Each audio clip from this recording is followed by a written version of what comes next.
So you're looking for a mechanical keyboard, but gaming aesthetics and features don't really interest you. You took a look at the mechanical keyboard subreddit and wondered why everyone's keyboards are no bigger than an envelope. After you asked for help anyway, this one probably entered your sights, the Leopold FC980M PD. But you're new to all this and you've never heard of this company. Are you getting your money's worth? No, you're getting more. At first glance, the 980M is just a simple wedge, but there are a couple nuances that demonstrate attention to detail. The side profile may look polygonal, but the top surface is actually this subtle curve. The front edge is perpendicular to the resting surface, while the rear angles out a bit. The bezels are higher profile than usual, covering more of the bottom of the keycaps than typical. This makes it essentially impossible to see the switches, regardless of the angle you look from. There are several different bezel widths when you look from the top. The side bezels approximately match the thickness of the space adjacent to the arrow keys, while the top bezel matches the distance between each of the function row clusters. The bottom bezel width from the arrow cluster is same as the sides, and because that protrudes out a bit, the rest is fairly thick. There are lock indicator lights above the numpad, whose LEDs glow blue. I associate blue LEDs too much with low-cost PC electronics, so I think it would have looked more premium if they went with white LEDs with smaller pinholes. It could be cool to see these lights unlabeled for a more minimalistic approach, but this keyboard generally seems to be practical and professional in design. On the back, there are 4 nice rubber feet as well as rubber-tipped flip-out feet. These deploy with somewhat of a muted sound, which makes them feel more refined.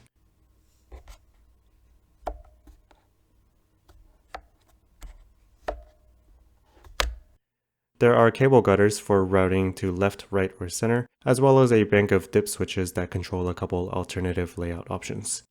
You'll notice this "do not remove" sticker. The manual says warranty will not be honored if the seal is broken, but I don't think these are enforceable in the US. But it also says warranty is for Korea only, so I guess we're out of luck in all scenarios. The mini USB port is centered on the bottom. I would like to see Type-C support in the near future.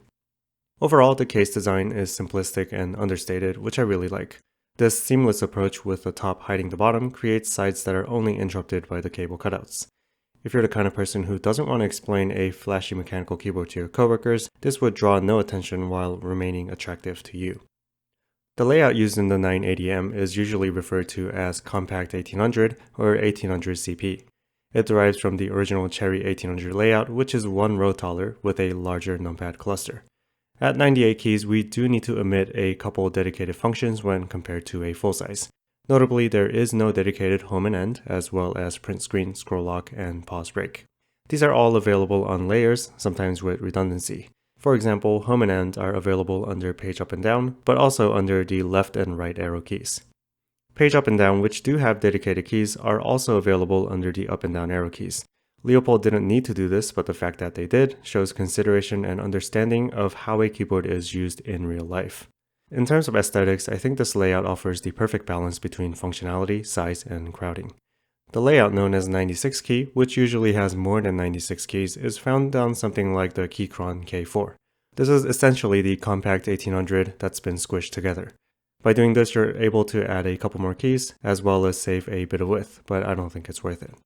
It has the same problem as Compact 75% boards, where the function row is in a grid in relation to the number row. This creates a crowded look that's made even worse by the incredibly crowded numpad and arrow key area. With the 980 approach, we get some visual separation that gives the board some balance, as well as possibly making navigation easier. Another variation is the one found on the incredibly expensive Austin custom keyboard. This is essentially the exploded version of the Vortex Tab 90M, which I think takes the whole clustering approach too far. That one looks crowded in a different way. So with examples on both the left and right sides of the spectrum, I can confidently say that the 980M's layout is the perfect balance for a compact full size.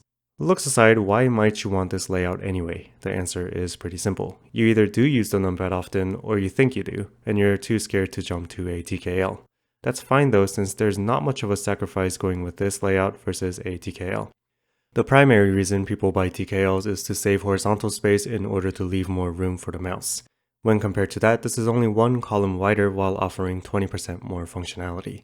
If you use the navigation cluster often, you will need to get used to the new positions on the top right corner, but you could even more easily use the function key with your thumb and access them under the arrow keys. This way you might actually get a performance uplift when compared to a TKL.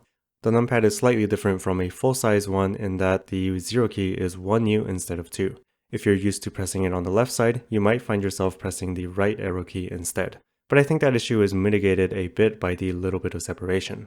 So the layout as exists is perfectly usable and in some ways superior to a TKL, but Leopold provides a couple more features activated by these dip switches.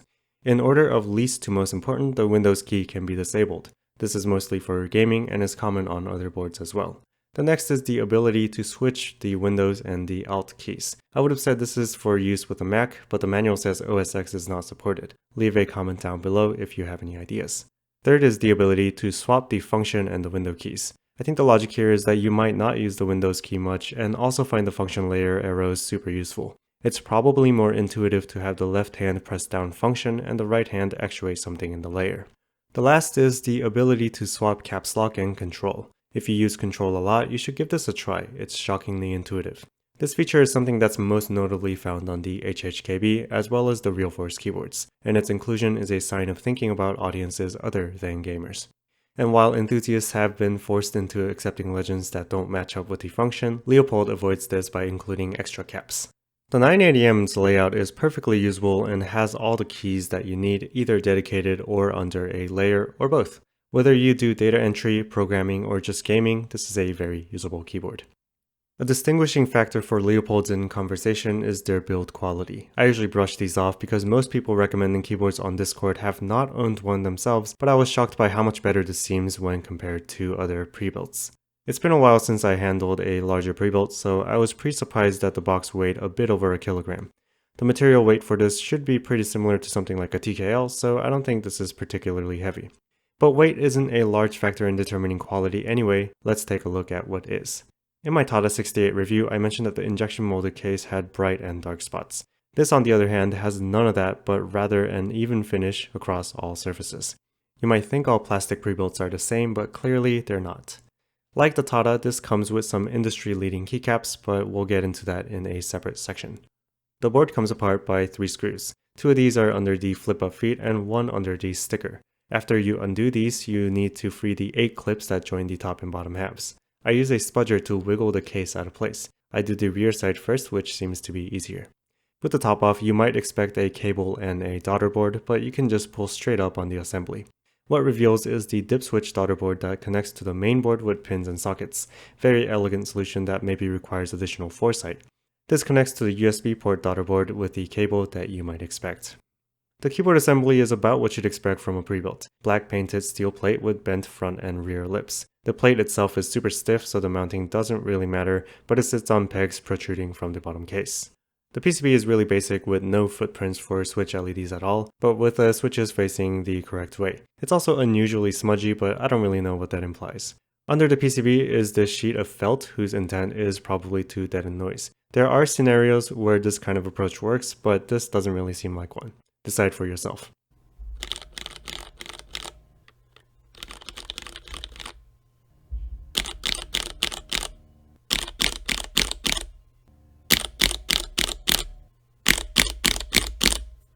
So aside from the unique daughterboard connection, the internals of the 980M seems to be more or less standard fare. Let's now look at the most impressive part of the package, the keycaps. The PD in FC980M PD probably stands for PBT doubleshot. To my knowledge, Leopold is the only company that's producing high-quality, true PBT doubleshot keycaps. There are others that are called PBT doubleshot, such as the ones from Vortex, but those use a different material like palm for the legends. Leopold uniquely uses PBT for both the legend and the rest of the cap. The profile is Step Sculpture 2, which is essentially the same as Cherry.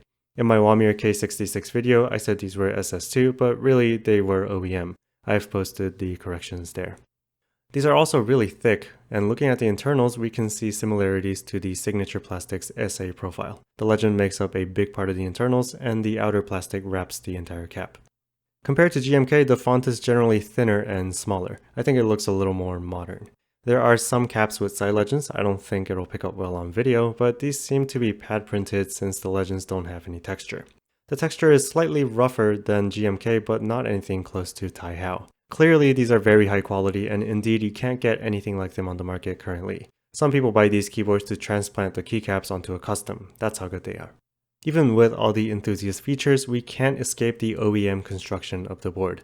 The bottom out is rock solid as expected with close to no vibration transfer at all. That's maybe not a fair thing to say because it was never designed to have any flex. In fact, that was probably something they were avoiding actively, so it performs as designed. The plate mount stabilizers are a cut above average. When completely stock, there's almost no rattle in the smaller keys. There's still some on the spacebar, but it's not as noticeable. This is explained by a little bit of lube that's present straight from the factory. I'll be adding more viscous stuff in greater quantities to improve it further. The bottom of the sliders are kind of pre-clipped. I say kind of because usual cherry stabs have slight protrusions that cushion the bottom out. When you clip, you take off the entirety of the two arms, and typical pre-clipped stabs look like that. These on the other hand just have the tiny protrusions removed. I don't notice anything in the way of mushiness, so I don't think we need to modify this further. Here's a little before and after lubing the spacebar. After using this a fair bit, I can say that they improve well, but they won't be completely free of just the slightest amount of rattle.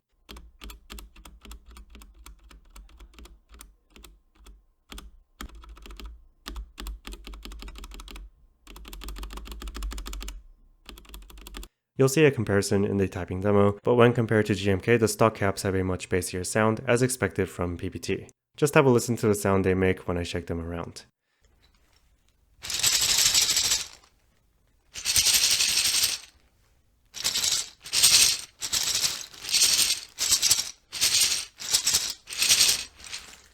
When my non-enthusiast friends and family tried it, they asked whether this keyboard was especially loud, and I think that bassy sound profile may be construed as such.